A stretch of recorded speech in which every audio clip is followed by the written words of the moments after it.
9 महीने तक उमर खालिद की बेल सुप्रीम कोर्ट में थी। 14 बार एडजर्नमेंट हुआ।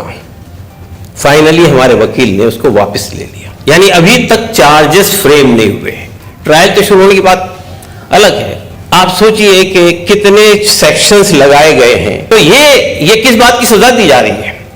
ये सजा इस बात की दी जा रही है कि इन्होंने स्टेट को चैलेंज किया था, इन्होंने सरकार को चैलेंज किया था। तो मैं सरकार को साफ बताना चाहता हूं कि ये जो हमारे बच्चे जेल के अंदर बंद है, उनमें से किसी की हिम्मत नहीं टूटी है। सब लोग ये इस लड़ाई को दोबारा लड़ने के लिए तैयार है। ये जो हमारे टैलेंटेड लड़के 4 साल से जेल में बंद है, किसका लॉस हो रहा है? देश का लॉस हो रहा है।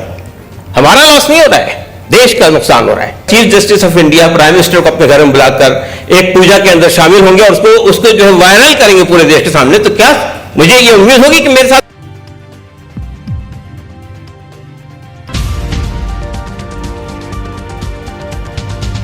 dignitaries on the rise and dignitaries in the audience. मैं सबसे पहले APCR का शुक्रिया अदा करता हूँ कि उन्होंने ये महसूस किया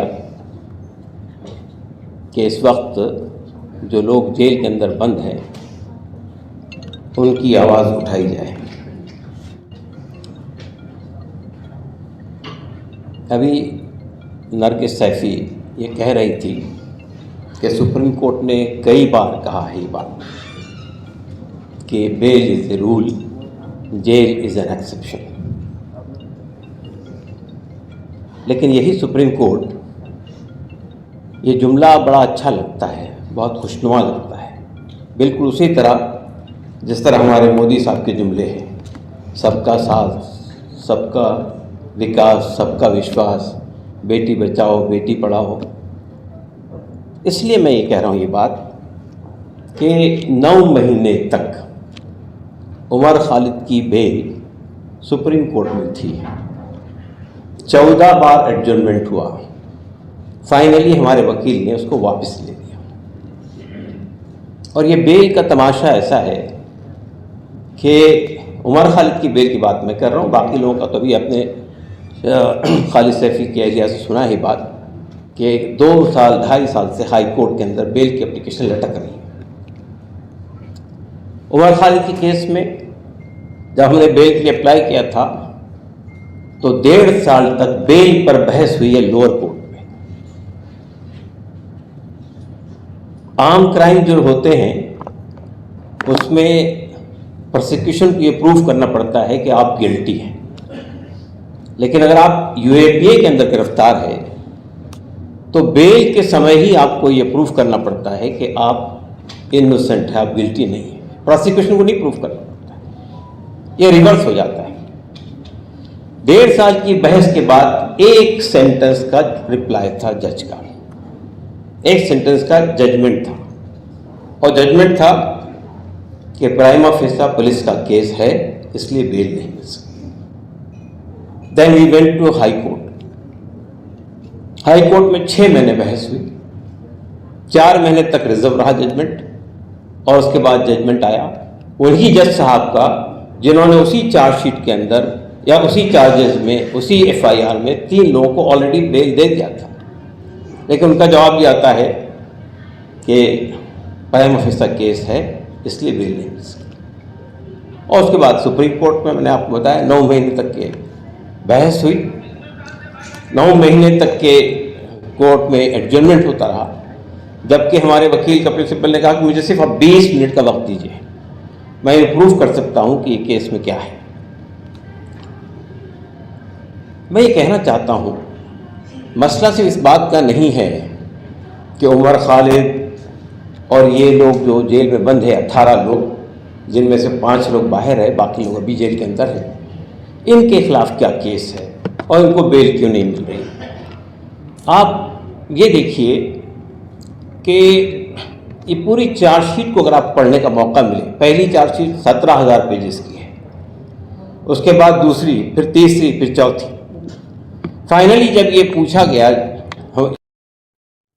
विक्टिम की तरफ से कि आप चार्जशीट का सिलसिला कब ख़त्म करेंगे, तो उनका ये फाइनल चार्जशीट है, यानी अभी तक चार्जेस फ्रेम नहीं हुए हैं। ट्रायल के शुरू होने की बात अलग। आप सोचिए कि कितने सेक्शंस लगाए गए हैं। 18 लोग हैं, कई सेक्शन है, यूएपीए के 4 सेक्शन हैं, फिर आर्म एक्ट्स के हैं, कई सेक्शंस लगे हुए हैं। तो ट्रायल अगर शुरू होगा तो कई साल लग जाएंगे, 10, 12, 15, 16 कितना लग जाए पता नहीं, लेकिन अभी तो बेल ही नहीं मिल रही है। तो मैं ये कहना चाहता हूं कि देखिए, हम सिविल सोसाइटी के लोग हैं, हम इस देश के नागरिक हैं। हमें ये देखना चाहिए कि पानी कहाँ मर रहा है। जब तक कि आप उसके बारे में ध्यान नहीं देंगे तो आप सिर्फ एक उमर खालिद, खालिद सैफी या गुलफिशा इनकी बात नहीं करेंगे। बहुत सारे लोग, भीमा कोरेगांव के लोग हैं, 5 साल से जेल के अंदर हैं, और भी बहुत सारे लोग हैं। दिग्विजय सिंह जहां बैठे हैं और लिव बैठे हैं, इसलिए मैं बहुत साफ साफ बात करना चाहता हूं। बात यह है कि जो ड्रैकोनियन लॉज फ्रेम किए गए हैं पार्लियामेंट के अंदर, इन ड्रैकोनियन लॉज ने, आप टेररिज्म को कर्ब करने के लिए लॉज बनाते हैं, लेकिन आम आदमी के खिलाफ उसका इस्तेमाल होता है। ये जो ड्रैकोनियन लॉज है, यूएपीए, एफ्स्पा, मकोका, गजकोका और उससे पहले टाडा, पोटा, ये इन्होंने किस तरह से ह्यूमन राइट्स को वायलेट किया है, फंडामेंटल राइट को ख़त्म किया है, इसका अंदाज़ा आप नहीं लगा सकते। जब टाडा आया था नरसिम्हा राव जी के ज़माने में, तो उसमें 67,000 लोग गिरफ्तार हुए थे, 1% कन्विक्शन हुआ था, 99% लोग इनोसेंट थे। फिर पोटा आया, ना पार्लियामेंट पर अटैक हुआ। पार्लियामेंट अटैक की कहानी भी आपको मालूम है। इस तरह के जितने मामला होते हैं, 26/11 की बात हो, पार्लियामेंट अटैक की बात हो, कोई इन्वेस्टिगेशन नहीं होता है, कोई पता ही नहीं चलता है कि क्या चीज़ है। जैसे 9/11 है, वैसे ही पार्लियामेंट अटैक है, वैसे 26/11 है। लेकिन आपको एक मौका मिल जाता है लॉ को और स्ट्रेंथन करने का और ड्रैकोनियन बनाने का। चुनांचे हम देखते हैं कि जब पोटा के खिलाफ आवाज उठी, बीजेपी ने पोटा लाया था, पोटा के खिलाफ आवाज उठाई तो कांग्रेस ने, मनमोहन सिंह की सरकार थी, चिदम्बरम साहब होम मिनिस्टर थे, तो उसको वापस लिया गया। लेकिन ये मजाक है, वापस लिया गया एक रास्ते से, और उसके जितने ड्रैकोनियन प्रोविजन थे सब यूएपीए में डाल दिए। तो पोटा को आपने रिप्लेस कर दिया यूएपीए से। और ये जो आप बताइए कितने लोग हैं। मेरे यहीं दिल्ली का एक बच्चा है आमिर, जो 17 साल की एज में, यानी 15-16 साल की एज में उस पर एक चार्ज लगा के गिरफ्तार किया गया था। 17 साल ट्रायल के बाद यह बताया गया कि वो इनोसेंट है। 34 साल, यानी 34 साल में वो बाहर आया। उसके फादर की डेथ होगी, उसकी मां पागल होगी, कौन जवाब तलब करेगा? मैं पूछना चाहता हूं, आज जस्टिस लोकर होते मैं उनसे पूछता है सवाल कि ये जो लोगों को 10 साल, 15 साल, 17 साल के बाद आप इनोसेंट डिक्लेयर करते हैं, तो जिन लोगों ने चार्जेस, फैब्रिकेटेड चार्जेस लगाए थे, उनके खिलाफ कोई कार्रवाई क्यों नहीं होती है? वो पुलिस वाले जिन्होंने इतनी बड़ी बड़ी चार्जशीट बनाई है, जिस पर हमारे लॉयर ने ये बात कही थी लोअर कोर्ट के अंदर कि it is a family man's script है, ये तो जो जिसका जिक्र किया गया, विटनेसेस का नाम तक डिक्लेयर नहीं करती है, अल्फा, बीटा, गामा, डेल्टा, इस तरह के नाम है। तो ये किस बात की सजा दी जा रही है? ये सजा इस बात की दी जा रही है कि इन्होंने स्टेट को चैलेंज किया था, इन्होंने सरकार को चैलेंज किया था। अच्छा, आप सरकार को चैलेंज करेंगे? सीएए के खिलाफ जो लड़ाई लड़ी गई थी, उसी की वजह से ये लोग अंदर है। और क्या चार्जेस है? दिल्ली दंगों का इल्जाम लगाया गया इनके ऊपर। हर आदमी जानता है दिल्ली दंगे किसने करवाए थे, उसमें मारे कौन लोग गए थे, किसकी प्रॉपर्टीज खत्म हुई थी, हर आदमी जानता है। लेकिन इल्जाम किस पर है? ये लोगों पर जो जेल के अंदर बंद है। तो मैं ये कहना चाहता हूं कि ये एक बहुत बड़ा सवाल है इस मुल्क के सिविल सोसाइटी के सामने कि ये जो ड्रैकोनियन प्रोविजंस है, जिसके तहत में सैकड़ों लोग, आज 1-2 लोगों की बात नहीं कर रहा हूं मैं, सैकड़ों लोग जेल के अंदर बंद है, बहुत सारे ऐसे लोग हैं जिनका कोई पुरसाने हाल नहीं है, कोई आवाज उठाने वाला भी नहीं है, उनकी लड़ाई कौन लड़ेगा? और ये कोई जुर्म है क्या कि आप एक कानून बनाते हैं? हमारा ख्याल है कि कानून डिस्क्रिमिनेटरी है, गलत है, इसको खत्म होना चाहिए, उसके खिलाफ प्रोटेस्ट करते हैं तो सरकार ये सोचे अच्छा आप हमें चैलेंज करेंगे, चलो जाओ जेल के अंदर, देखते तुम्हारी अंदर कितनी हिम्मत है। तो मैं सरकार को साफ बताना चाहता हूं कि ये जो हमारे बच्चे जेल के अंदर बंद है उनमें से किसी की हिम्मत नहीं टूटी है। सब लोग ये इस लड़ाई को दोबारा लड़ने के लिए तैयार है। ना हमारी हिम्मत टूटी, हमारी भी हिम्मत नहीं टूटी है।